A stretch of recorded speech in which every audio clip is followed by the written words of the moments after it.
سلام قولا من رب رحيم. நிகரில்லா அன்புடையோன் இறைவனிடமிருந்து சாந்தி நிலவட்டும் என்று முகமன் கூறப்படும். எல்லா புகழும் புகழ்ச்சியும் நம்மை எல்லாம் படைத்து பரிபாலித்து கொண்டிருக்கிற வல்லநாயன் அல்லாஹு ஹக்கு சுப்ஹானஹு வ தஆலா ஒருவனுக்கே சொந்தமானது. அந்த ஈடில்லா இறையோனின் அருளும் சாந்தியும் கருணையும் இந்த அகிலத்திலே சுயமரியாதையை கற்றுக் கொடுத்து தன்மானத்தோடு வாழச் செய்த வல்லல் நபியுல்லா ஸல்லல்லாஹு அலைஹி வஸல்லம் அன்னவர்களின் மீதும் அன்னவர்களின் எல்லா சொற்களையும் செயல்களையும் தங்களது வாழ்க்கையிலே முழுமையாக அப்படியே ஏற்று பின்பற்றி ஒழுகிய அன்னவர்களின் குடும்பத்தார்கள், தோழர்கள், தாபியீன்கள், தபஅ தாபியீன்கள், இமாம்கள், முத்தகீன்கள், நல்லோர்கள் நம் எல்லோர்களின் மீதும் என்றென்றும் நிலைத்து நின்றிடுக, செறிந்திடுக, பொழிந்திடுக. அன்பிற்கினிய அல்லாஹுடைய நல்லடியார்களே, நம்ம எல்லாருக்கும் தெரியும், மற்ற படைப்புகளை விட மனிதனே சிறந்த படைப்பு அப்படிங்கிறது நாம் எல்லோருமே தெரிந்து வைத்திருக்கிற ஒரு செய்தி. அதே போல பாருங்க, இந்த மனிதன் மற்ற எல்லா படைப்புகளை விடவும் கண்ணியமானவனாகவும் இருக்கிறான் அப்படிங்கிறதும், உயர்ந்தவனாக இருக்கிறான் அதுபோல கண்ணியமானவனாகவும் இருக்கிறான் என்பதும் நாம் பார்க்கிற ஒரு செய்தி. மற்ற ஜீவராசிகளிடத்தில் இல்லாத மிக உயர்ந்த குண நலன்கள் மனிதனுக்கு வழங்கப்பட்டு இருக்கிறது அப்படிங்கிறதையும் நாம் எல்லோருமே அறிந்து வைத்திருக்கிற செய்தி, தெரிந்து வைத்திருக்கிற செய்தி.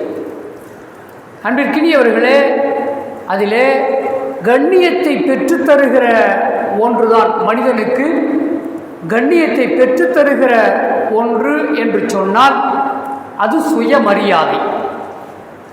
சுயமரியாதை என்று சொன்னால் நமக்கு விளக்கம் சொல்ல தேவையில்லை, நாம் எல்லோருமே அறிவாளிகள்.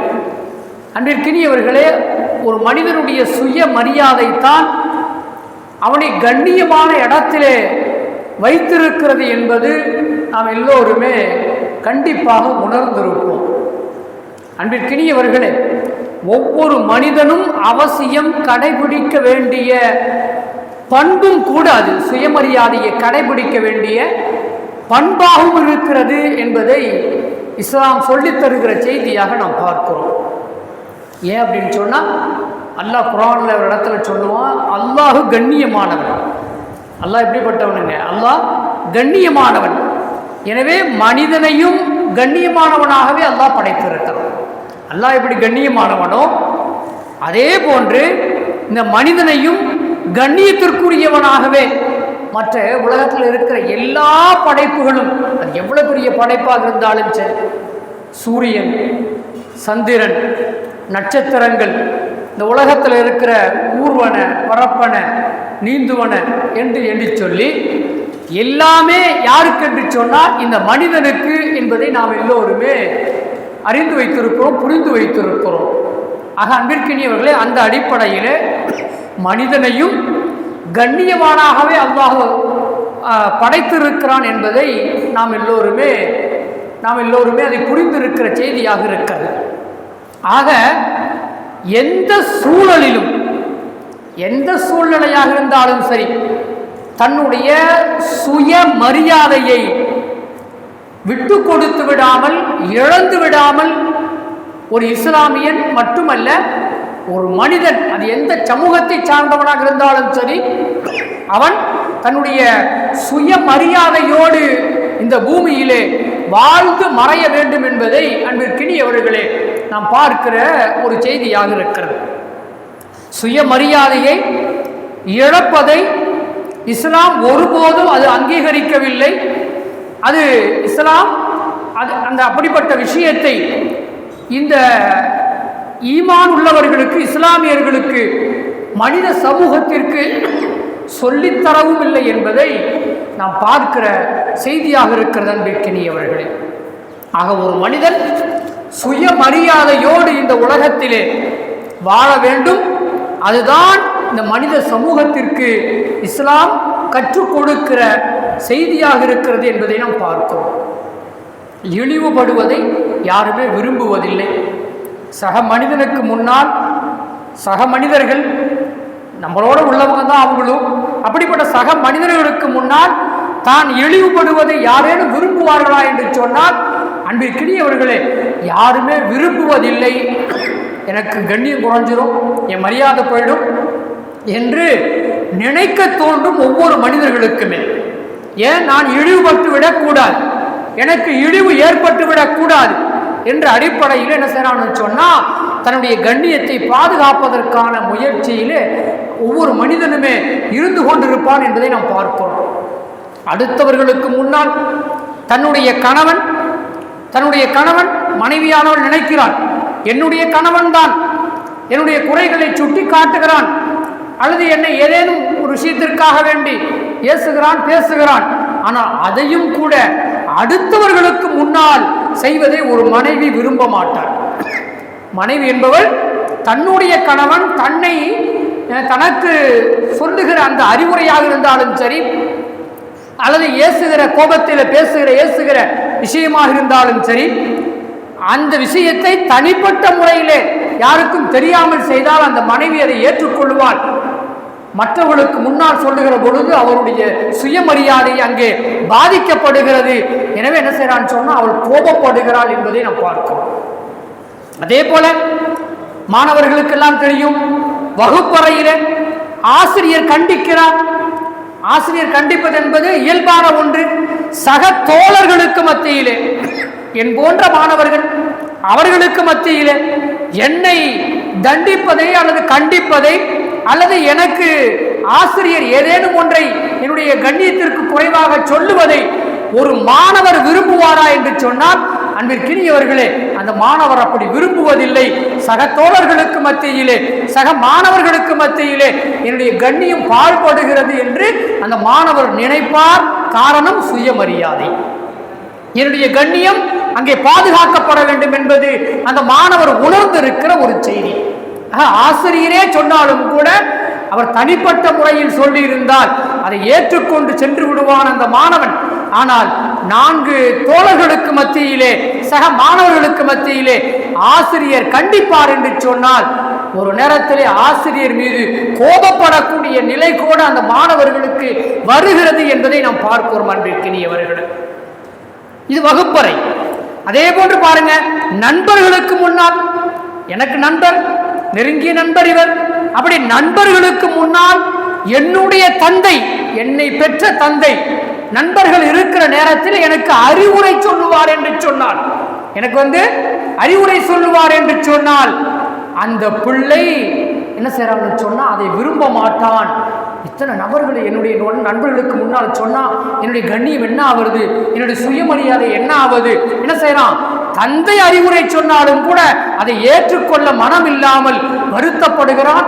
உள்ளுக்குள்ளே சில நேரங்களிலே தந்தையையும் கூட என்ன செய்வான்னு சொன்னா வெளியே திட்ட முடியாமல் உள்ளுக்குள்ளேயே திட்டவும் செய்கிறான் என்பதை அன்பிற்கினியவர்களே நாம் எல்லோருமே உணர்ந்திருக்கிற செய்தியாக பார்க்கிறோம். காரணம் என்ன? மனிதன் கண்ணியமானவன், அந்த கண்ணியம் எனக்கு வேண்டும், அந்த சுயமரியாதை எனக்கு வேண்டும் என்று அவன் விரும்புகிறான் என்பதை நாம் பார்க்கிற செய்தியாக இருக்கிறது அன்பிற்கினியவர்களே. ஆக நண்பர்களுக்கு முன்னால் தந்தை அறிவுரை கூறுவதை கூட ஏற்றுக்கொள்ள முடியாத அளவிற்கு ஒரு சுயமரியாதை இருக்கிறது என்பதை அன்பிற்கினியவர்களே நாம் பார்க்கிற செய்தியாக இருக்கிறது. அன்பிற்கினியவர்களே, இவ்வளவு ரோசம் இருக்கிற மனிதன் காரணம் என்னங்க? அவனுக்கு ரோசம். ஆசிரியராக இருந்தா என்ன, கணவனாக இருந்தா என்ன, மனைவியாக இருந்தா என்ன, தந்தையாக இருந்தா என்ன, தாயா இருந்தா என்ன, என்னுடைய கண்ணியத்துக்கு பாழ்படுத்தப்படுகிற ஒரு நிகழ்வு நடக்கிறது என்று சொன்னால், அவன் கோபப்படுகிறான் என்று சொன்னால் அதற்கு பின்னால் அவனை தூண்டுவது என்பது தான் கண்ணியமானவன், என்னுடைய கண்ணியத்திற்கு குறைவு ஏற்பட்டு விடக்கூடாது என்று அவன் நினைக்க காரணத்தினால்தான் அப்படி ஒரு நிலைக்கு அவன் வருகிறான் என்பதை நாம் பார்க்கிறோம். அன்பிற்கினியவர்களே, இஸ்லாமும் அதைத்தான் சொல்லுகிறது. இஸ்லாம் பாருங்க, இஸ்லாம் நீ அசிங்கப்படுவது இருக்கிறதே, அது ஒரு காலம் ஏற்றுக்கொள்ள முடியாத ஒன்று. ஒரு இஸ்லாமியனுக்கு மார்க்கம் சொல்லுகிறது, நீ கண்ணியம் இழந்து நிற்பது, சுயமரியாதையை இழந்து நிற்பது, கண்ணிய குறைவாக நீ நடத்தப்படுவது இருக்கிறதே, அது ஒரு காலம் ஏற்றுக்கொள்ள முடியாதது. எனவே நீ கண்ணியத்தோடு இரு, சுயமரியாதையோடு இரு என்று சொல்லி இஸ்லாமிய மார்க்கம் சொல்லித் தருகிற செய்தியாக பார்க்கும். ஆனால் இன்னைக்கு அன்பிற்கினியவர்களே, உலக ஆதாயங்களுக்காக வேண்டி, உலகத்தினுடைய ஆதாயங்களை பெற்றுக்கொள்ள வேண்டும் என்பதற்காக வேண்டி அடுத்தவரின் கால்களிலே விழவும் தயாராக மனித சமூகத்தில் சிலர் இருக்கிறார்கள் என்பதையும் இந்த நேரத்திலே நாம் நினைவுபடுத்த வேண்டிய செய்தியாக இருக்கிறது. ஆக அன்பிற்கினியவர்களே, உலக ஆதாயங்களுக்காக வேண்டி ஒருவன் ஒரு மனிதனுடைய காலிலே விழுவான் என்று சொன்னால், காலில் விழுவதுன்னா காலில் மட்டும் விழுவது அல்ல, தன்னை சரண்டர் செய்தறனா. அப்படியே நீங்க தான் எல்லாம் என்ன செய்வான், தன்னை அப்படியே சரண்டர் பண்ணி அவரிடத்திலிருந்து ஆதாயத்தை தேடுவான். அன்பிற்கினியவர்களே, அதை பெருமானார் ஸல்லல்லாஹு அலைஹி வஸல்லம் அன்னவங்க ஒரு ஹதீஸ்ல சொல்றாங்க பாருங்க, வமன் தலஅ லிகனியின் லீனால ஃபவுலமா இந்தஹு அஹபத்தல்லாஹு அமலஹு. ஒருத்தன் இந்த உலகத்தினுடைய தேவைகளுக்காக வேண்டி ஒருவருடைய கால்களிலே விழுந்து விடுவான் என்று சொன்னால், சரண்டர் ஆகி விடுவான் என்று சொன்னால், நீதான் எல்லாம் நீங்க தான் சொல்லி ஆகிவிடுவான் என்று சொன்னால், அவனுடைய அமல்களை எல்லாம், அவன் செஞ்ச தொழுகை, அவன் நோற்ற நோன்பு, அவன் கொடுத்த சதக்கா, அவன் வழங்கிய தர்மங்கள், அவன் ஆற்றிய நல்ல பணிகள், இதைகளை அல்லாஹ் அழித்து விடுகிறான் என்று சொல்லி அல்லாஹ் அழித்து விடுகிறான். சுயமரியாதையை இழந்துட்டியப்பா, கண்ணியத்தை நீ இழந்து விட்டாயே, எனவே உனக்கு இந்த நன்மைகள் எல்லாம் உனக்கு எதற்கு, உலகத்திலே நீ இழிவுபடுத்தப்பட வேண்டுமா, அப்படிப்பட்ட சமூகமா நீ என்று வல்ல ரஹ்மான் ஹக்கு சுப்ஹானஹு வ தஆலா கண்ணியத்தை இழப்பதை விரும்பாத அல்லாஹ் இவனுடைய அமல்களை நாசப்படுத்தி விடுவதாக அல்லாஹ் எச்சரிக்கிறான் என்று பெருமானார் ஸல்லல்லாஹு அலைஹி வஸல்லம் சொல்றாங்க. அன்பிற்கினியவர்களே, இன்று ரசூலுல்லாஹ் அந்த ஹதீஸுடைய ஆரம்ப தொடர்ல சொன்னாங்க, மன் அஸ்பஹ ஹஸீனன் அலத் துன்யா, உலகத்திற்காக வேண்டி கேவலப்பட்டு ஒருவன் ஒரு நாளை சந்திப்பான் என்று சொன்னால், அஸ்பஹ சாஹிதன் அலா ரப்பிஹி, அல்லாஹ் அவன் மீது கோபப்படுகின்றான். இந்த நாள் உனக்கு கண்ணியமான நாள், இந்த நாளில் நீ கண்ணியமாக இருக்க வேண்டிய நீ கண்ணியத்தை இழந்து நிற்கிறாயா என்று அல்லாஹ் அந்த நபரின் மீது கோபப்படுகிறான் என்று பெருமானார் ஸல்லல்லாஹு அலைஹி வஸல்லம் சொல்றாங்க. ஆக மனிதன் சுயமரியாதையோடு கண்ணியத்தோடு இந்த உலகத்திலே வாழ்ந்து செல்ல வேண்டும் என்று சொல்லி இஸ்லாம் விரும்புகிறது, இந்த மார்க்கம் விரும்புகிறது என்பதை நாம் பார்க்கிறோம். அலியின் கரமுல்லாஹ் வஜ்ஹு ரலியல்லாஹு தஆலா அன்ஹு அவங்க வாழ்க்கையிலே நடந்த ஒரு நிகழ்வு என்னன்னு சொன்னா, அல்லாஹ் மீது சத்தியமாக அவங்க சத்தியம் பண்ணி சொல்றாங்க, மனிதர்கள் சுயமரியாதையை இழந்து விடக்கூடாது, சுயமரியாதையோடு இருக்க வேண்டும் என்பதற்காக வேண்டி ஒரு செய்தியை ஒன்று சொல்றாங்க பாருங்க. 2 ஊசிகள், ஊசின்னா நமக்கு தெரியும் எவ்வளவு பெருசு இருக்கும், அது என்ன, அதனுடைய தடிமானம் என்ன, அதனுடைய கூர்மை என்ன என்பதெல்லாம் நமக்கு தெரியும். 2 ஊசிகளை வைத்துக்கொண்டு 2 கிணறுகளை தோண்டுவதை விட, கிணறு தோண்ட முடியுங்களா? இவ்வளவு பெரிய ஊசியை வச்சுக்கிட்டு 2 கிணறு, பெரிய தண்ணீர் ஊற்றெடுக்கிற கிணறை 2 கிணறை தோண்ட முடியுமா? சொல்றாங்க, 2 ஊசிகளை வைத்துக்கொண்டு, நான் 2 ஊசிகளை வைத்துக்கொண்டு 2 கிணறுகளை தோண்டுவதை விட, அது எவ்வளவு பெரிய கஷ்டம், அதை தான் சொல்றாங்க. அது மிகப்பெரிய கஷ்டம், அது முடியாத காரியம் என்பதை சுட்டிக்காட்டும் முகமாக அந்த வார்த்தையை பயன்படுத்தி சொல்றாங்க. இன்னும் சொல்றாங்க, தன்னுடைய இறகுகளை வைத்துக்கொண்டு, தன்னுடைய இறகுகள் சொன்னா இந்த இடத்துல 2 கரங்களை சொல்றாங்க. இந்த 2 கரங்களை நான் வைத்துக்கொண்டு அரபு தீபகற்பகத்தை, அரபு தீபகற்பத்தை நான் சுத்தப்படுத்துவது அதை விட எனக்கு கஷ்டமானது, எதுன்னு சொன்னா, இன்னொரு மனிதனுடைய வாசலிலே நின்று நான் கை நீட்டுவது. இன்னொரு மனிதனுடைய வாசலிலே நின்று நான் கை நீட்டுவது காரணம் என்ன? எனக்கென்று இருக்கிற சுயமரியாதையை நான் விட்டு கொடுக்க முடியாது, எனக்கென்று இருக்கிற கண்ணியத்தை நான் விட்டு கொடுக்க முடியாது. இதை விட எதை விட 2 ஊசிகளால் கிணறு தோண்டுவதை விட என்னுடைய 2 கைகளால் ஒட்டுமொத்த அரபு தீபகற்பத்தையே சுத்தப்படுத்துவதை விட கடினமான ஒன்று ஒருவருக்கு முன்னால் நான் தலை குனிந்து கை கட்டி கை நீட்டி நிற்பது என்பது என்று அலியின் கர்ரமுல்லாஹ் வஜ்ஹு அவர்கள் சொல்லுகிறார்கள். அவங்க சொல்ற வார்த்தை என்னங்க? சுயமரியாதை. ஒரு மனிதனுக்கு, குறிப்பா இஸ்லாமியனுக்கு சுயமரியாதை என்பது எல்லா காலங்களிலேயும் எல்லா நேரங்களிலேயும் இருந்து கொண்டே இருக்க வேண்டும் என்பதைத்தான் அன்பிற்கினியவர்களே தனக்கு சொல்லிக் கொள்ளுகிற செய்தியாக இதை மற்றவர்களுக்கும் அலியின் கர்ரமுல்லாஹ் வஜ்ஹு அவர்கள் சொல்லி தந்திருக்கிறார்கள் என்பதை நாம் பார்த்தோம். பாருங்க, அரஃபா மைதானம் ஒரு நிகழ்வு ஒன்று. அரஃபா மைதானம் நமக்கு தெரியும். துல்ஹஜ் மாதம் பிறை 9 ஹாஜிகள் எல்லாம் தங்கக்கூடிய அந்த மைதானம், அந்த அரஃபா மைதானம். அந்த அரஃபா மைதானத்தில் ஒருவர் என்ன செய்றாருன்னு சொன்னா கையேந்தி யாசகம் கேட்டுக்கொண்டு இருக்கிறார்.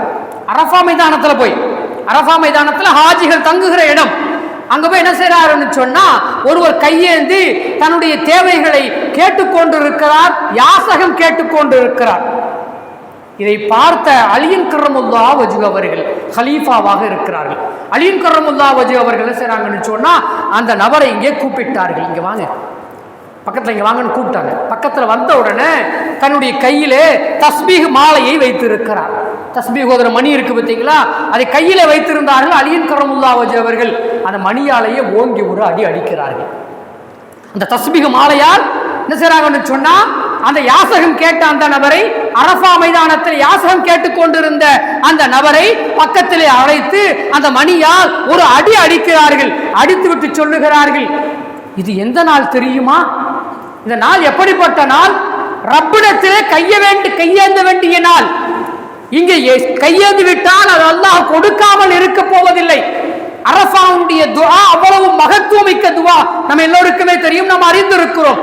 அந்த அப்படிப்பட்ட ஒரு நாளிலே இப்படிப்பட்ட ஒரு இடத்திலே இந்த அரஃபா மைதானத்திலே அல்லாஹ்விடத்திலே கேட்பதை விட்டுவிட்டு மனிதர்களிடத்திலே யாசகம் கேட்டுக்கொண்டிருக்கிறீர்களே என்று அந்த நபர் என்ன செஞ்சாங்கன்னு சொன்னா, கையேந்தாதீர்கள், சுயமரியாதையை இழக்காதீர்கள், கண்ணியத்தோடு இருங்கள் என்று சொல்லி அலியின் கர்ரமுல்லாஹ் வஜ்ஹு அவர்கள் அந்த நபருக்கு அந்த மைதானத்தில் வைத்து அறிவுரை கூறினார்கள் என்று சொல்லி சொல்லப்படுகிற செய்தியாக பார்க்கிறோம் அன்பிற்கினியவர்களே. ஆக ஒரு மனிதன் பட்னி கூட கடந்துடலாம் அன்பிற்கினியவர்களே, தாகித்து கிடந்து விடலாம், பட்னி கிடந்து விடலாம், ஆனால் சுயமரியாதையை மட்டும் இழக்காமல் இருக்க வேண்டும் என்பதுதான் இஸ்லாம் இந்த மனித சமூகத்திற்கு கற்றுக் கொடுக்கிற ஒரு செய்தியாக பார்க்கிறோம் அன்பிற்கினியவர்களே. அதே போல பாருங்க, இன்னொரு வரலாறு.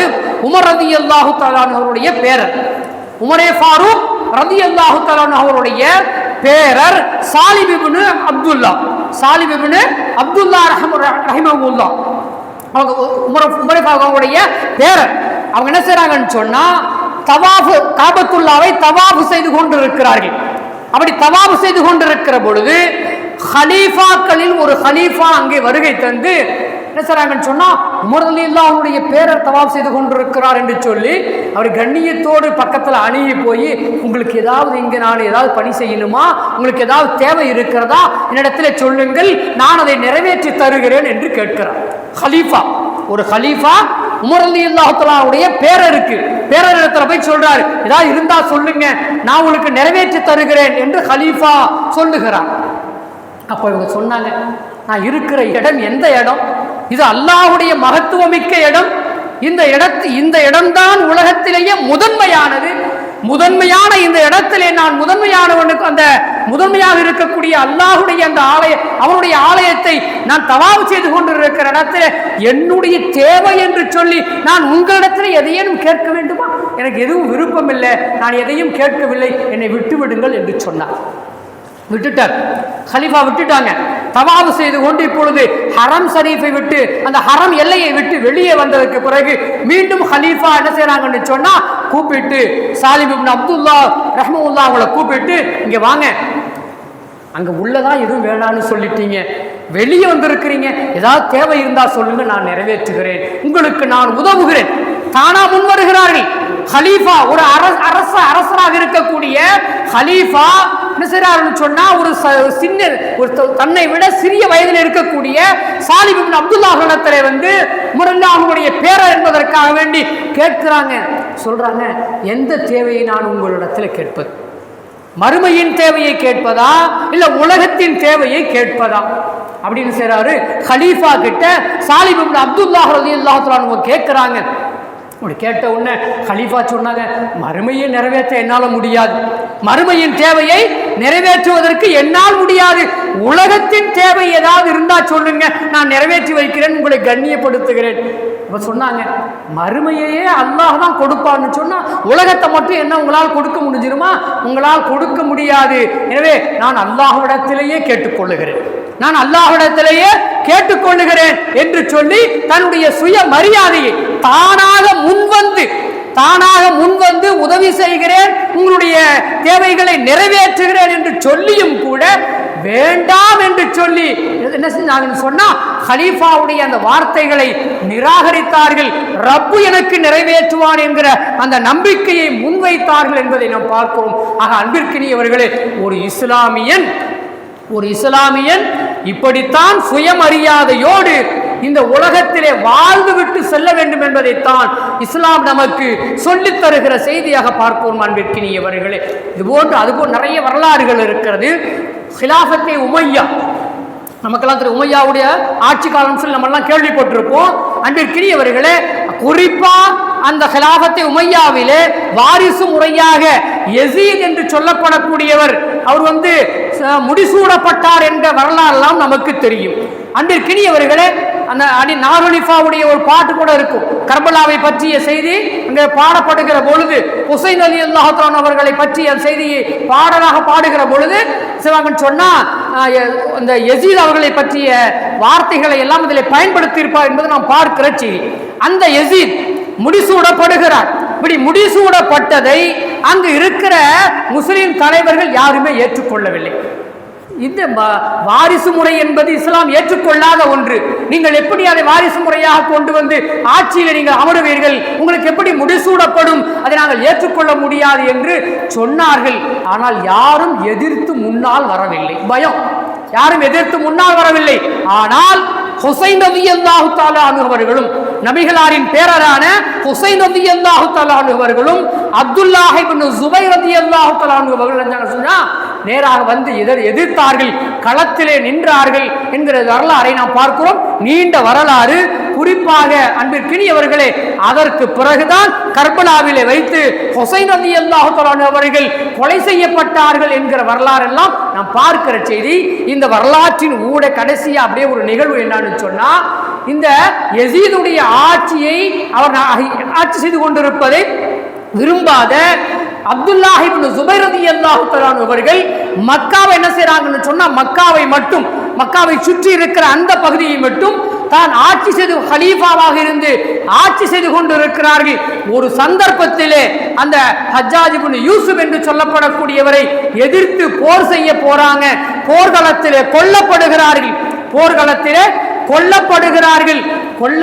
கொல்லப்பட்டாச்சு. இப்போ அவங்களுடைய தாயார் அஸ்மா ரலியல்லாஹு தஆலா அவர்கள் என்ன செய்றாங்கன்னு சொன்னா, தன்னுடைய ஒரு தோழியை அழைத்துக் கொண்டு போர்க்களத்திற்கு வந்து தன்னுடைய மகனை தேடுகிறார்கள். நண்பகலில் இருந்து பொழுது சாகிற வரை போரிட்டு அங்கேயே வீரமரணம் அடைந்து விட்ட அவரை கழுமரத்தில் ஏற்றி வைத்திருந்தார் ஹஜ்ஜாஜ் இப்னு யூசுப். கழுமரத்தில் ஏற்றி வைத்திருந்தார், கழுகுகள் கொத்தி தின்னு விட்டு செல்லட்டும் என்று சொல்லி. அன்பிற்கினியவர்களே, நான் வரலாற்றை சுருக்கமாக சொல்லிக் கொண்டு வருகிறேன். வந்தாங்க, என்னுடைய மகன் எங்கே என்று தேடுகிற பொழுது ஹஜ்ஜாஜ் இப்னு யூசுப் சொல்லுகிறார், உங்களுடைய மகன் உங்களுக்கு வேணுமா? அவர் இங்கே என்ன செஞ்சார்னு சொன்னா, இறையாட்சிக்கு எதிராக, இறைவனின் சட்டங்களுக்கு எதிராக அவர் காபத்துல்லாவிலே அமர்ந்து கொண்டு, மக்காவிலே அமர்ந்து கொண்டு ஆட்சி செய்தார். எனவே நான் அவரை இந்த உலகத்தை விட்டும் அனுப்பிவிட்டேன் என்று சொன்னார்.